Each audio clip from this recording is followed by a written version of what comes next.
This channel does not promote any violent, harmful, or illegal activities. All content provided by this channel is meant for an educational purpose only.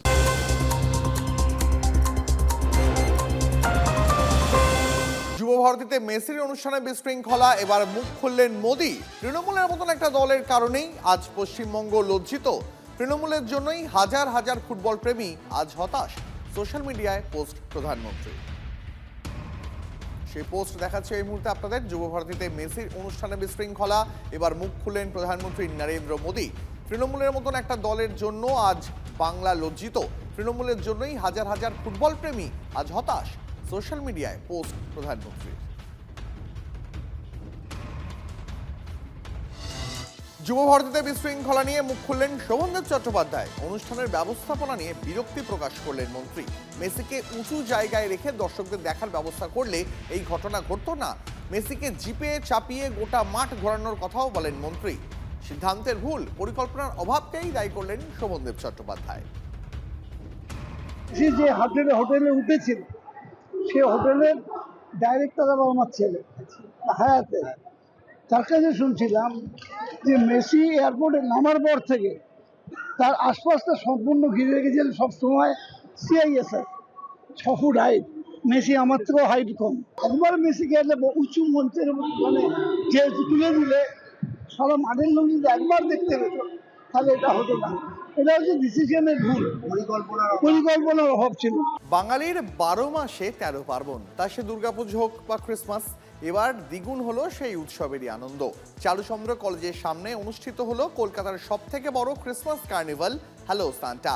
খাওয়া দাওয়া থেকে বাহারি সামগ্রী, নানা ধরনের পসরা নিয়ে হাজির বিক্রেতারা। পাশাপাশি রয়েছে জমজমাট গান বাজনার আসরও। ক্রিসমাস কার্নিভালে মেতে উঠেছে শহরবাসী। সিটি অফ জয়ের সবচেয়ে বড় কার্নিভালের সঙ্গী টিভি9 বাংলাও। ক্রিসমাস মানেই হচ্ছে পার্ক স্ট্রিট। সেখানে আমরা সেই বিষয়টাকে ক্ল্যাশ করতে চাইনি, তার জন্য দক্ষিণ কলকাতার বুকে প্রি ক্রিসমাস কার্নিভাল করছি। এবং সেই জন্যই 18 থেকে 21 লেক রোডে এটা খুব জমজমাট একটা জায়গা, প্রচুর মানুষের আনাগোনা হয়। আর ক্রিসমাস মানেই তো আনন্দ, তাই নর্থ সাউথ সব কিছু ভুলেই আনন্দ দেওয়াই হচ্ছে আমাদের মূল উদ্দেশ্য। ওসমান হাদির হত্যাকারীকে দ্রুত গ্রেফতার করতে হবে। মোহাম্মদ ইউনূসের প্রশাসনকে 24 ঘন্টার ডেডলাইন হাদির সংগঠন ইনকিলাব মঞ্চের। খুনিকে গ্রেফতার করতে না পারলে দেশ জুড়ে আরো তীব্র আন্দোলনের হুঁশিয়ারি শুনিয়ে রাখলো এই কট্টরপন্থী সংগঠন। শাহবাগ মোড় থেকে ইউনূস সরকারের স্বরাষ্ট্র উপদেষ্টাকেও হুঁশিয়ারি ইনকিলাব মঞ্চের সচিব আব্দুল্লাহ আল জাবের। হাদির শেষকৃত্যের পর শাহবাগ মোড়ে সমাবেশ করে কট্টরপন্থী এই সংগঠন, যার জেরে দীর্ঘক্ষণ সেখানে যান চলাচল বন্ধ থাকে। অন্যদিকে ওসমান হাদির শেষকৃত্য ঘিরেও ঢাকায় ব্যাপক বিশৃঙ্খলা। নামাজ শেষ হতেই বাংলাদেশ সংসদ ভবনে জোর করে ঢোকার চেষ্টা করে একদল জনতা। মাইকিং করে উন্মত্ত জনতাকে সরানোর চেষ্টা নিরাপত্তা কর্মীদের। বাংলাদেশ সেনা কোনো রকমে নিরস্ত করে উন্মত্ত জনতাকে। সংসদ প্রবেশের গেটগুলি এই মুহূর্তে ঘিরে রেখেছে বাংলাদেশের সেনা। আওয়ামী লীগ সরকারের পতনের পরেও কট্টরপন্থীরা ভাঙচুর চালিয়েছিল বাংলাদেশ সংসদ ভবনে। বাংলাদেশে বড়সড় নাশকতা চালাতে পারে জিহাদিরা। ফের টার্গেট করা হতে পারে ভারতীয় দূতাবাস। ছক কষা হচ্ছে বাংলাদেশের সরকার ফেলে দেওয়ারও রিপোর্ট খোদ বাংলাদেশ গোয়েন্দা সংস্থা। হাসিনাকে উৎখাতের অস্ত্রেই কি এবার ঘায়েল হবেন ইউনূস? ইউনূসকে সরিয়ে এবার সরাসরি বাংলাদেশের গদি দখল করতে চাইছে জামাত, উঠছে প্রশ্ন। বাংলাদেশে বড়সড় অশান্তির ছক জামাতের। বাংলাদেশের সংসদ ভবনে হামলার আশঙ্কা। নিরাপত্তার চাদরে মুড়ে ফেলা হয়েছে গোটা সংসদ ভবনকে। মোতায়েন করা হয়েছে 20 কোম্পানি বিজিবি। মানিক মিয়া এভিনিউতেও মোতায়েন করা হয়েছে নিরাপত্তা বাহিনী। বডি ক্যামেরা নিয়ে নিরাপত্তায় 1000 পুলিশ কর্মী। ভারতীয় সেনা প্রধানকে ফোন বাংলাদেশের সেনা প্রধানের। জেনারেল উপেন্দ্র দ্বিবেদীকে ফোন বাংলাদেশের সেনা প্রধান ওয়াকারুজ্জামানের। কোনো ভারতীয়র ক্ষতি হবে না, হটলাইনে আশ্বাস ওয়াকারুজ্জামানের। সাম্প্রতিক পরিস্থিতি নিয়ে দুই দেশের সেনা প্রধানের মধ্যে লাগাতার ফোনে কথা।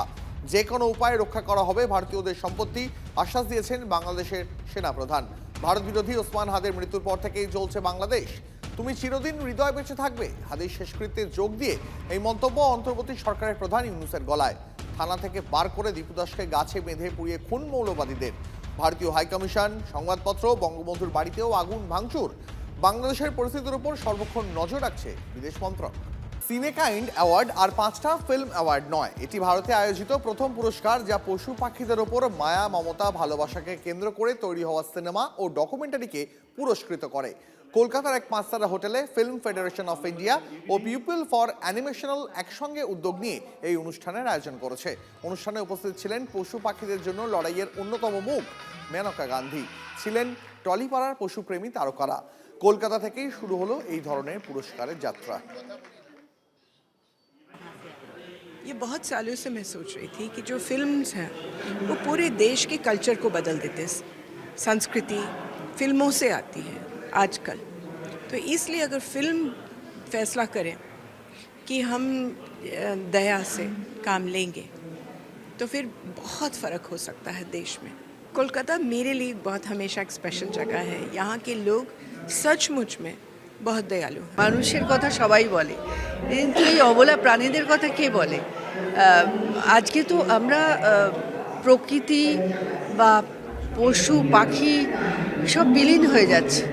আজকাল আর চড়াই পাখি আমরা দেখতে পারি না। হ্যাঁ, তো সেই জন্য আমার মনে হয় যদি কেউ এগিয়ে এসে এই সিনেমাগুলো করে এবং এটা স্বীকৃতি পায়, হয়তো ভবিষ্যতে নতুন প্রজন্ম এগিয়ে আসবে, তারাও ভাববে আমরা শুধু মানুষ নয়, এদের কথাও বলি, বিশেষ করে যারা অবলা, যারা কথা বলতে পারে না।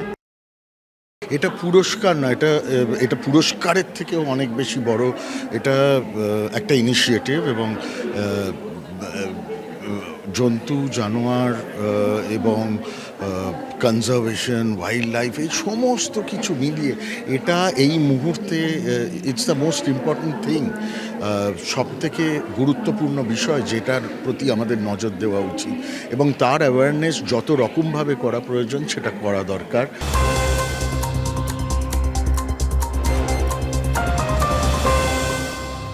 রবিবার বিকেল 5:30টায় TV9 বাংলা ঘরের বাজে সিজন 3 বাংলা সিরিয়াল ও ওটিটির বিগেস্ট সেলিব্রেশন।